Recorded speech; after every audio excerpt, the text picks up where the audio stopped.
Vous êtes plusieurs à me demander comment est-ce qu'on doit s'habiller sur scène. Alors pour moi, il y a une règle d'or, que ce soit du stand-up ou que ce soit des personnages, il faut absolument que vous choisissiez une tenue dans laquelle vous êtes bien.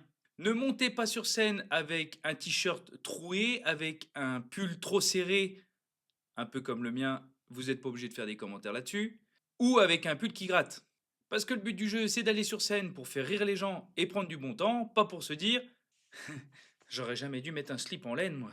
Je pense que chacun est libre de faire ce qu'il veut, mais si je dois vous donner mon avis à moi, je trouve qu'il est toujours intéressant d'avoir une identité visuelle. Il n'y a pas de bonne ou de mauvaise réponse, c'est complètement personnel et il y existe une infinité de cas dans lesquels les humoristes ont réussi grâce, on ne sait pas, ou en tout cas avec une identité visuelle, et il y a aussi énormément d'humoristes qui ont réussi sans aucune identité visuelle. Donc là, il n'y a pas de règle magique, on fait un peu ce qu'on veut, donc j'ai envie de vous dire, faites comme vous le sentez.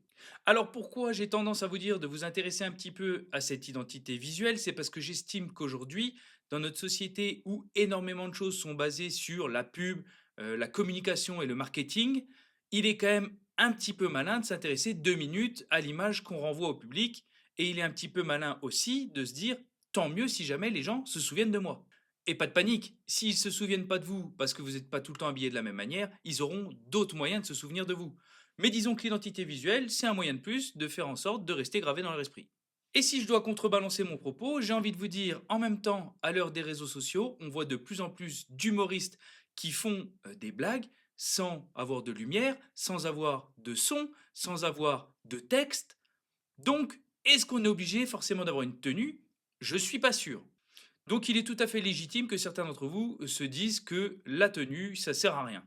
Enfin, un petit conseil, mettez une tenue quand même. Sinon, c'est pas sur scène que vous allez faire vos sketchs. C'est au commissariat.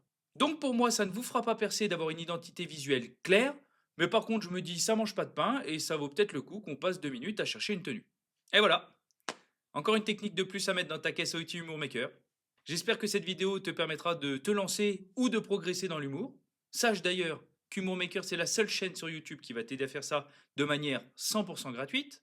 Donc si jamais ça te plaît, bah t'hésites pas, tu nous mets un petit pouce, tu t'abonnes, tu mets la cloche pour ne pas louper les prochaines vidéos. Tu n'hésites pas non plus à réagir en commentaire. Je m'appelle Jérôme Favier, je suis comédien humoriste depuis plusieurs années maintenant, et je te dis à la semaine prochaine.